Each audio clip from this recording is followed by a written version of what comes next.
ಇನ್ನೊಂದು 10 ವರ್ಷಗಳಲ್ಲಿ ಆಲೋಪತಿಯು ಸಂಪೂರ್ಣವಾಗಿ ತನ್ನನ್ನ ತಾನು ಸೋತು ಬಿಡ್ತದೆ ಗುಣ ಮಾಡಲಿಕ್ಕೆ ಅಂತ ನನಗೆ ಅನಿಸ್ತದೆ.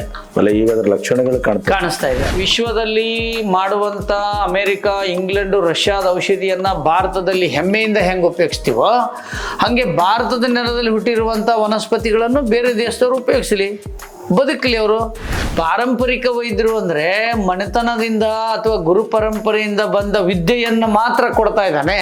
ಲಕ್ಷ ಲಕ್ಷ ಖರ್ಚು ಮಾಡಿರ್ತಾರೆ, ಅವರು ಉಳಿಯಂಗಿಲ್ಲ ಅಂದಾಗ ಇಲ್ಲಿ ಕಡಿಮೆ ಖರ್ಚು ಮಾಡ್ತಾರೆ, ಇಲ್ಲಿ ಉಳಿಯಂಗಿಲ್ಲ ಅಂದಾಗ ಉಳಿಬಾರ್ದು ಅಂತ ಇರ್ತದದು, ಅಲ್ವಾ?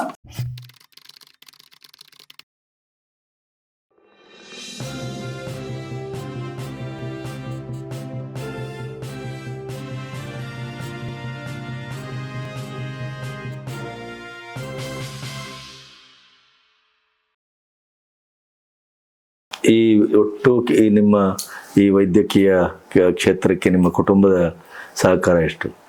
ಎಲ್ಲರದ್ದು ಸಹಕಾರ ಇದೆ, ಅದಕ್ಕೇನು ತೊಂದರೆ ಇಲ್ಲ. ಈಗ ಅಂದರೆ ಇತ್ತೀಚೆಗೆ ಬರುವಂಥ ಮಕ್ಕಳಲ್ಲಿ ಇದರ ಸ್ವಭಾವ ಇರೋದಿಲ್ಲ, ಅದಕ್ಕೆ ನಾವೇನು ತಲೆ ಕೆಡಿಸ್ಕೊಳ್ಳೋದಿಲ್ಲ. ಯಾರು ಬರ್ತಾರೋ ಅವ್ರನ್ನ ಕರ್ಕೊಂಡು ನಿಮ್ಮ ಮುಂದೆ ಈಗ ಪ್ರಯತ್ನ ಮಾಡ್ಲಿಕ್ಕತ್ತೀನಿ. ನಾನು ಪ್ರಶಿಕ್ಷಣ ಕೊಡ್ತೀನಿ, ಬನ್ನಿ ಅಂತ ಕರೆ ಕೊಟ್ಟಿದ್ದೀನಿ. ಕಲಿತೀವಿ ಅಂದ್ರೆ ನಮ್ಮದು ಕೆಲವು ಮಾನದಂಡಗಳದಾವು. ನಿಮ್ಮ ಮಕ್ಕಳ ಅಲ್ಲೇನೋ ಅದರಲ್ಲೂ ಬರ್ಬೋದು. ಈಗ ಪ್ರಯತ್ನ ಮಾಡ್ಲಿಕ್ಕತ್ತೀವಿ, ಬಂದ್ರೆ ಅದನ್ನ ಮಾಡ್ತೀವಿ. ಆದ್ರೆ ಈ ವಿದ್ಯೆ ನಿಲ್ಸೋದಿಲ್ಲ ನಾನು. ಈಗ ಹೆಂಗೋ ಪೇಟೆಂಟ್ ಆಗಿದೆ, ಅವ್ರು ಮಾಡ್ತಾರೆ, ಅಥವಾ ಇನ್ನುಳಿದ ಔಷಧಿಗಳನ್ನು ಪೇಟೆಂಟ್ ಮಾಡ್ಕೋತೀವಿ ಅಂತ ಬಂದಿದ್ದಾರೆ. ಅವ್ರು ಬಂದ್ರಂದ್ರೆ ಅವ್ರಿಗೆ ಇದನ್ನು ಬಿಟ್ಟು ಕೊಡ್ತೀವಿ. ಈಗ ವೈದ್ಯರು ಬಂದರೆ ಅವ್ರಿಗೂ ಹೇಳಿದ್ದೀನಿ ನಾನು, ನೀವು ಇದನ್ನು ಮಾಡ್ತೀವಿ ಅಂತಂದರೆ ಇದನ್ನೊಂದು ಕಿಟ್ ರೆಡಿ ಮಾಡೋಣ, ನಿಮ್ಮ ಮೂಲಕ ಇದನ್ನು ಕೊಡೋಣ ಅಂತ ಹೇಳಿದ್ದೀನಿ. ಬಟ್ ಅದಕ್ಕೆ ಪುಸ್ತಕನೂ ಬರೆದು ಇಟ್ಬಿಟ್ಟಿದ್ದೀನಿ. ನಾಳೆ ಏನಾದರೂ ಮಾಡಲಿಲ್ಲ ಅಂದರೂ ಅದನ್ನು ನೋಡಿ ಮಾಡ್ಬೋದು. ಅದು ಸಂಜೀವಿನಿ ಬಗ್ಗೆ ಅದು ಯಾವ ರೀತಿ ಎಷ್ಟು ಮಾರಾಟ ಆಯಿತು ಏನು? ಈವರೆಗೆ ಸ್ವಯಂ ಸಂಜೀವಿನಿ 20 ವರ್ಷಗಳಲ್ಲಿ ಅಂದಾಜು 2 ಲಕ್ಷ ಪುಸ್ತಕ ಮಾರಾಟ ಆಗಿದೆ. ಒಂದು 50,000 ಹಿಂದಿ ಮಾರಾಟ ಆಗಿದೆ. ಕನ್ನಡ ಹಿಂದಿ ಎರಡೂ ಆಗಿದೆ ಅದು. ಆಮೇಲೆ ಅದು ಎರಡು ಬರೆದ ಮೇಲೆ ಅದಕ್ಕೆ ನಮ್ಮ ಮಾನ್ಯ ಕೃಷ್ಣಪ್ಪನವರು ಮುನ್ನುಡಿ ಬರೆದ್ರು. ಅದನ್ನು ಓದಿದ ಮೇಲೆ ಮಂಗೇಶ್ ಜಿ ಬೇಂಡೆ ಅವರು ಬರೆದ್ರು. ಆಮೇಲೆ ನಾಗೇಶ್ ರಾವ್ ಅನ್ನೋರು ಬರೆದ್ರು. ಡಾಕ್ಟರ್ ರಾಘವೇಂದ್ರ ಕುಲಕರ್ಣಿ ಅವರು ರಾಯಚೂರಿನಲ್ಲಿದ್ದಾರೆ, ಅವರು ಇದಕ್ಕೆ ಮುನ್ನುಡಿ ಬರೆದ್ರು. ಅವ್ರ ಮನೆಯಲ್ಲೇ ಒಬ್ಬರಿಗೆ ಔಷಧಿ ತೊಗೊಂಡಿದ್ರು, ಅವ್ರು ಬರೆದ್ರು. ಅದು ಬರೆದ ಮೇಲೆ ಅದು ಬಿಡುಗಡೆ ಆಯಿತು ಹುಬ್ಳಿ ಸವಾಯಿ ಗಂಧರ್ವ ಹಾಲ್ನಲ್ಲಿ. ಅವಾಗಲಿಂದ ಒಂದು 2 ಲಕ್ಷದಕ್ಕಿಂತ ಜಾಸ್ತಿ. ಇವತ್ತು ಸ್ವಪ್ನ ಬುಕ್ ಸ್ಟಾಲ್ನಲ್ಲಿ ಟಾಪ್ 1ನಲ್ಲಿ ನಂದೇ ಇದೆ ಭಾಳ ದಿವಸಗಳು. ಯಾರು ತೊಗೊಂಡು ಹೋಗ್ತಾರೆ ಅವ್ರು ಮತ್ತೆ ವಾರದಲ್ಲಿ ಬಂದು ಇನ್ನೊಂದು ತೊಗೊಂಡು ಹೋಗ್ತಾರೆ. ನಮ್ಮ ಮನೆಗೆ ಬಂದಿರು ಯಾರೋ ತೊಗೊಂಡು ಹೋದ್ರು ಅಂತ. ವಾರಕ್ಕೆ ಭಾಳಷ್ಟು ಜನ ಪಾರ್ಸಲ್ ಇಲ್ಲಿಂದ ಕಳಿಸ್ಕೊಡ್ತೀವಿ. ಈ ಮ್ಯಾರೇಜ್ಗಳಿಗೆ ಅದುಗಳಿಗೆ ಗಿಫ್ಟ್ ಕೊಡ್ತಾರೆ ಅದನ್ನ. ಅದು ದೊಡ್ಡದಾಗಿ ನಾ ಏನು ಮಾಡಿದೆ, ಒಂದು ಕೊರೋನಾ ಸಮಯದಲ್ಲಿ ಒಂದು ಟೈಮ್ ಚಿಕ್ಕದೊಂದು ಬರೆದೆ, ಶೀಘ್ರ ಸ್ವಯಂ ಸಂಜೀವಿನಿ ಅಂತ. ಅದು ಪಾಕೆಟಲ್ಲಿ ಇಟ್ಕೊಂಡು ನೋಡುವಂಥದ್ದು. ಆಮೇಲೆ ನನಗೆ ಬೇರೆ ಬೇರೆ ಬರೆಯೋ ಒಂದು ಅಭಿರುಚಿ ಬಂತು. DVJ ಅವರ ಸಾಧನೆಯನ್ನು ಓದಿದಾಗ ಅವರು ಕಲ್ತು ಇಷ್ಟು ಬರೆದಾರಲ್ಲ, ನಾನು ಬರೀಬೇಕಂದ್ರೆ ನಾನು ಒಂದು 7-8 ಪುಸ್ತಕ ಬರೆದಿದ್ದೀನಿ ಅದಕ್ಕೆ ಸಂಬಂಧಪಟ್ಟಂತೆ. ಅದರ ಸಂತೃಪ್ತಿ ಇದೆ. ಯಾಕಂದರೆ ಸರ್ವಜ್ಞನ ವಚನದಲ್ಲಿ ಏನು ಹೇಳಿದ್ದಾನೆ, ಓದದೇ ಬರೆಯುವವನ, ಬರೆಯದೇ ಓದುವವನ, ಬರಿಗಾಲಿಲೇ ನಡೆಯುವವನ ಅಂತ ಮುಂದೆ ಏನೇನು ಹೇಳ್ತಾನೆ ನೋಡಿ. ಅದಕ್ಕೆ ಬರೀ ಓದಿ ಹೋಗಬಾರ್ದು, ಬೇರೆಯವ್ರದ್ದು ನಾನು ಬರೀಬೇಕು ಅಂತ ಅನ್ನಿಸ್ತು, ಬರೆದಿದ್ದೀನಿ. ಬರೀದು ಮಾಡಬಾರ್ದು, ಬೇರೆಯವ್ರದ್ದು ಓದಬೇಕಂತ. ನನ್ನ ಹತ್ರ ಸಿಕ್ಕಾಪಟ್ಟೆ ಪುಸ್ತಕದ ಸಂಗ್ರಹ ಇದೆ. ಅದು ಒಂದು ಮುಗಿಮಠ ಇನ್ನೊಂದು ಬುಕ್ ಓದಲ್ಲ ನಾನು ಪೂರ್ತಿ. ಈ ಅಧ್ಯಯನಶೀಲತೆ ಎಲ್ಲಿಂದ ಬಂತು ನಿಮಗೆ? ಅಧ್ಯಯನಶೀಲತೆ ನಮ್ಮ ಶಾಲಾ ಸಂದರ್ಭದಿಂದನೇ ಬಂದಿತ್ತು. ಮತ್ತು ಶಾಲೆಗಳೆಲ್ಲ ಮುಗಿದ ಮೇಲೆ ಒಂದು ಕೆಲಸಕ್ಕೆ ಹೋದ್ಮೇಲೆ ದಿನಾಲೂ ಓದಬೇಕು ಅನ್ನೋದು ನನಗೆ ವಿವೇಕಾನಂದರದ ಪುಸ್ತಕವನ್ನು ಓದುವಂಥದ್ದು ಒಂದು ಪ್ರೇರಣೆ ಮೊದಲಿನಿಂದ. ಅದನ್ನು ಹೆಚ್ಚು ಓದಲಿಕ್ಕೆ ಶುರು ಮಾಡಿದೆ. ಆಮೇಲೆ ಆಧ್ಯಾತ್ಮಿಕವಾದ ವಿಷಯದಲ್ಲಿ ನಿಜಗುಣ ಶಿವಗಳದ ಶಾಸ್ತ್ರವನ್ನು ಭಾಳ ಓದಿದೆ ನಾನು. ರಮಣ ಮಹರ್ಷಿಗಳ ಬಗ್ಗೆ ಭಾಳಷ್ಟು ಅವರ ಪುಸ್ತಕಗಳನ್ನು ಓದ್ತಾ ಬಂದೆ.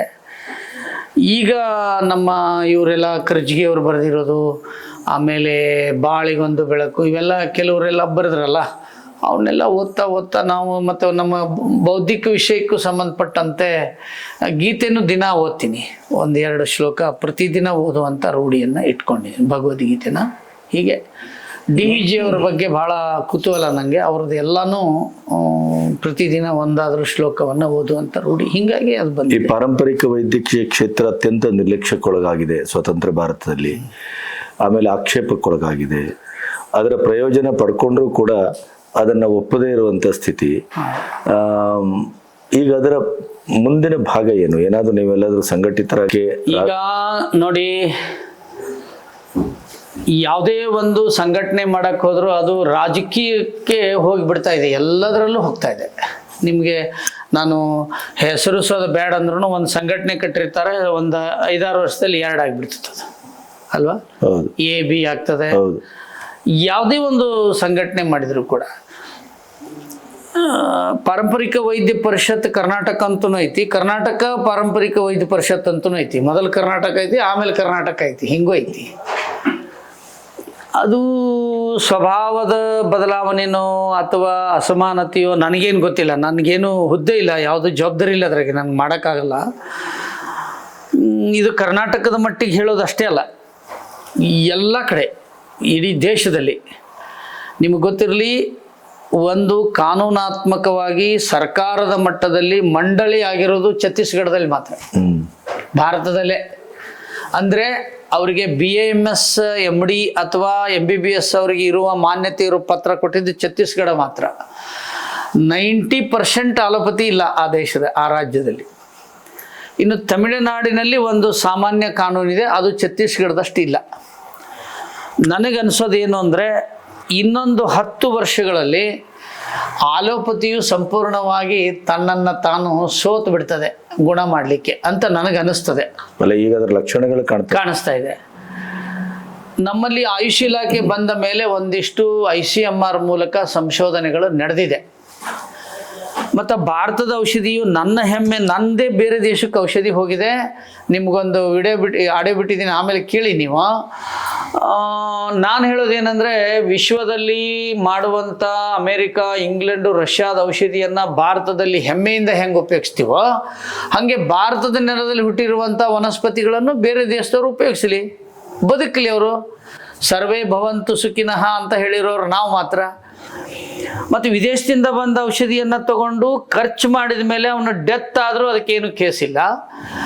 ನಮ್ಮ ದೇಶದ ಔಷಧಿಯನ್ನು ಕೊಟ್ಟು ಅದನ್ನು ಆರಾಮ ಮಾಡಲಿಲ್ಲ ಅಂದರೆ ನಮ್ಮ ಮೇಲೆ ಬ್ಲೇಮ್ ಮಾಡೋದಕ್ಕೆ ಒಂದು ಕಾನೂನಾತ್ಮಕ ನಿರ್ಣಯವನ್ನು ತಗೊಳ್ಬೇಕು. ಹೌದು. ಅದಕ್ಕೆ ನೀವು ಫೌಂಡೇಶನ್ ಅನ್ರಿ ಅಥವಾ ಒಂದು ಮಂಡಳಿ ಅನ್ರಿ, ಒಂದೇನೋ ಒಂದು ಅದಕ್ಕೊಂದು ಹೆಸರಿಡ್ರಿ. ಯಾರು ಪಾರಂಪರಿಕ ವೈದ್ಯರು ಇವರು ಎಷ್ಟು ಮಟ್ಟದಲ್ಲಿ ಇದನ್ನು ಕೆಲಸ ಮಾಡಿದ್ದಾರೆ, ಇದರಲ್ಲಿ ಎಷ್ಟು ಔಟ್ಪುಟ್ ಚೆನ್ನಾಗಿದೆ ಅನ್ನೋದನ್ನು ಗುರುತಿಸಿ, ಅವರು ಫೇಕ್ ಇದ್ದಾರೆ ಅಥವಾ ಅವ್ರು ಏನೋ ಬಳಸ್ತಾ ಇದ್ದಾರೆ, ಸ್ಟೆರಾಯ್ಡ್ ಬಳಸ್ತಾರೆ, ಅದನ್ನು ಕಂಡು ಹಿಡಿದು ಲ್ಯಾಬಿಗೆ ಹಾಕಿ ಅದನ್ನು ಬಂದ್ ಮಾಡಿಸೋದು. ಹೌದು. ನಾ ಕೊಡುವಂಥ ಔಷಧಿ ಸರಿ ಇಲ್ಲ ಅಂತ ಅವ್ರಿಗೆ ಅನಿಸಿದ್ರೆ ನನ್ನ ಮೇಲೂ ಕಾನೂನಿನ ಕ್ರಮ ತಗೋಬಹುದು. ಆದ್ರೆ ಮೂಲದಿಂದ ಬಂದಿರೋದು, ನೀವು ಯಾರ್ದೋ ಒಂದು ಹೇಳಿದ್ರಿ ನಿನ್ನೆ, ಬೆಂಗಳೂರು ಹತ್ರ ಇರೋ ನನ್ನ ಹೆಂಡತಿದೆ ನಿಮ್ಮ ಮನೆಯವರ ವಿಷಯವನ್ನೇ ಹೇಳಿದ್ರಿ.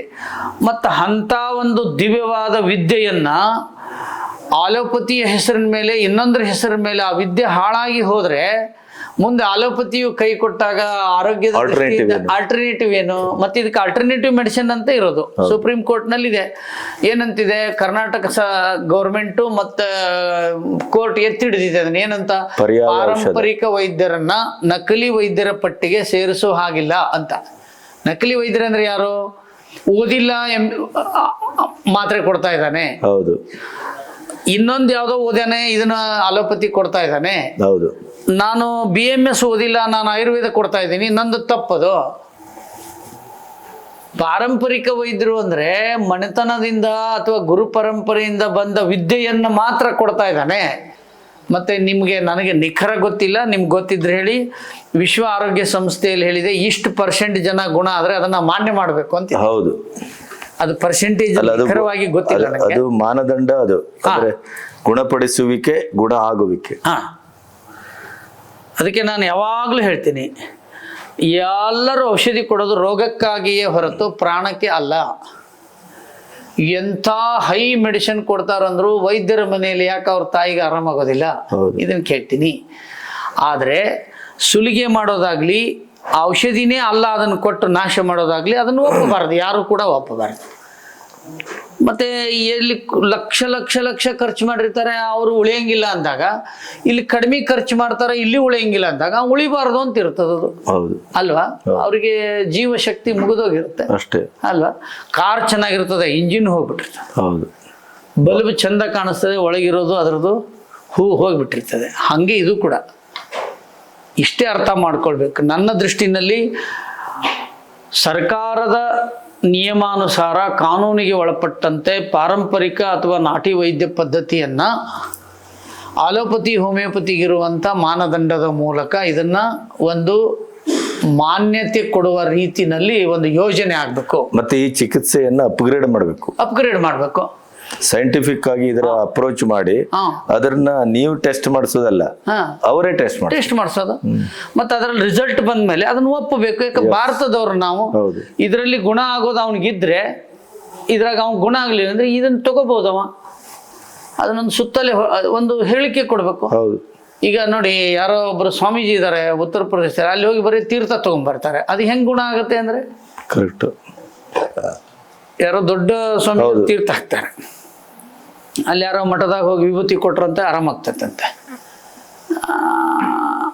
ಆಗುತ್ತಲ್ಲ ಅವನಿಗೆ, ಅದು ಹೆಂಗಾಗುತ್ತೋ ನಮಗೆ. ಹೌದೌದು, ರಿಸಲ್ಟ್ ಅಲ್ಲಿ ಕಣ್ಣೆದ್ರೆ ಇರುತ್ತಲ್ಲ.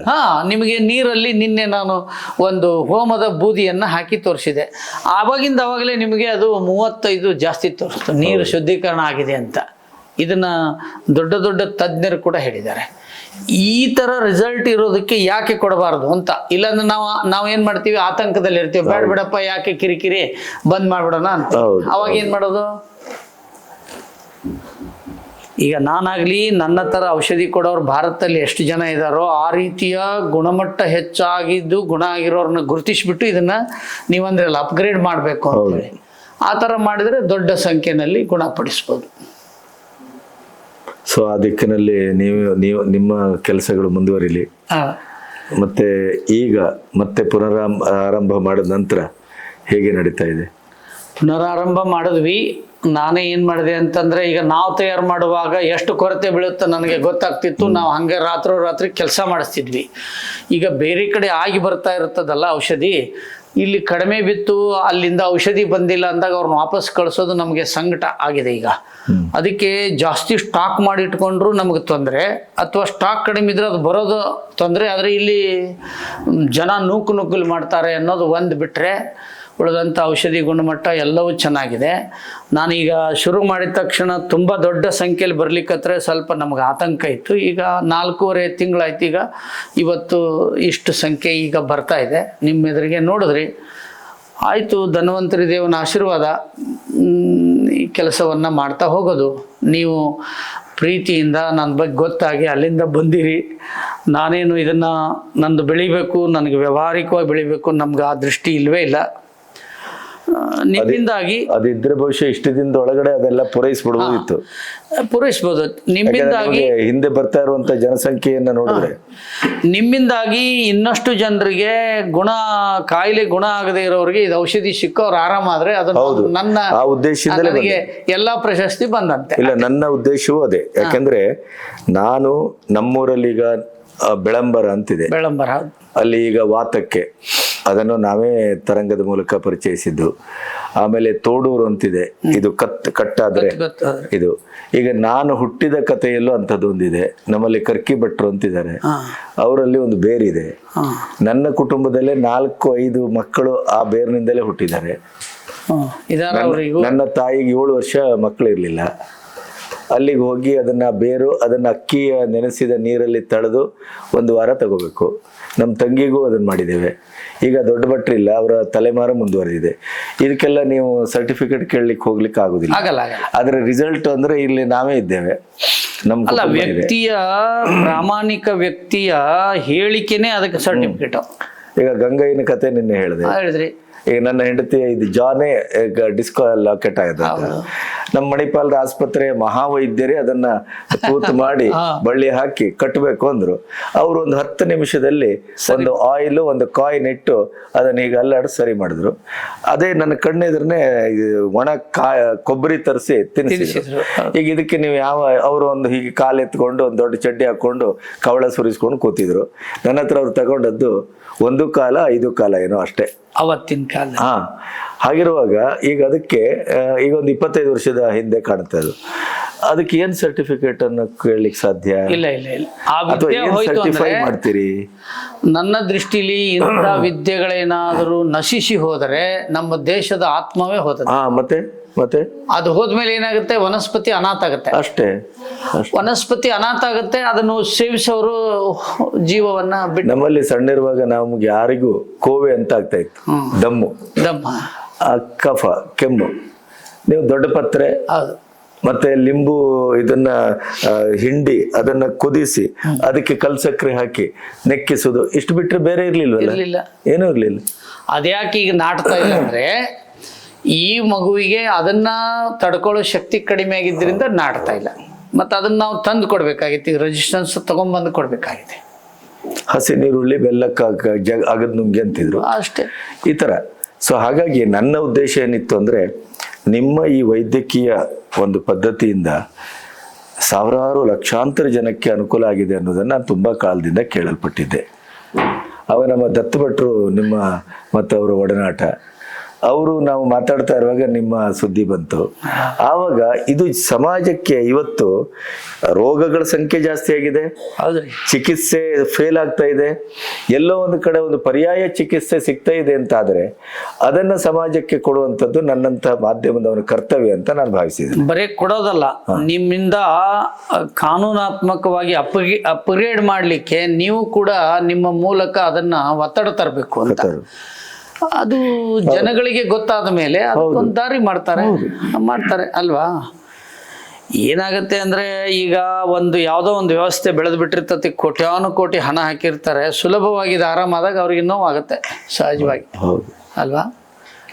ಈಗ ಒಳ್ಳೆ ಶಾಲೆ ಕಟ್ಟಿದ್ರು, ಯಾರೋ ಮನೇಲಿ ಪಾಠ ಹೇಳ್ತಾರೆ, ಅಲ್ಲಿ ಮಕ್ಕಳು ಹೋಗ್ತಾರೆ ಅಂದ್ರೆ ಶಾಲೆ ಕಟ್ಟಿದವ್ರಿಗೆ ನೋವಾಗುತ್ತಲ್ಲ. ಒಂದು ಎರಡನೇದು ಈಗ MBBS MD ಅದೇನೇನೋ RP ಎಂತೆಂಥದ್ದು ಮಾಡ್ಕೊಂಡು ಬಂದಿರ್ತಾರೆ.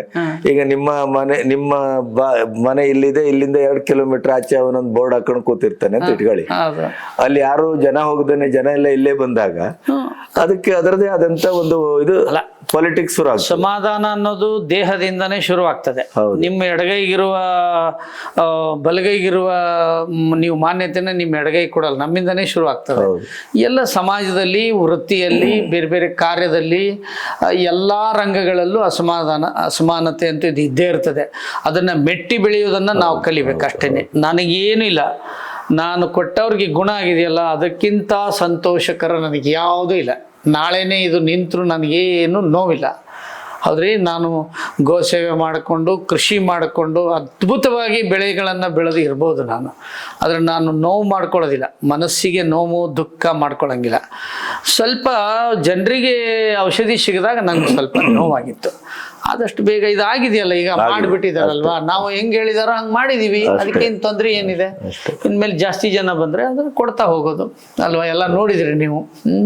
ಬಹಳ ಸಂತೋಷ ಆಯಿತು. ನಮಸ್ತೆ. ನಮಸ್ಕಾರ.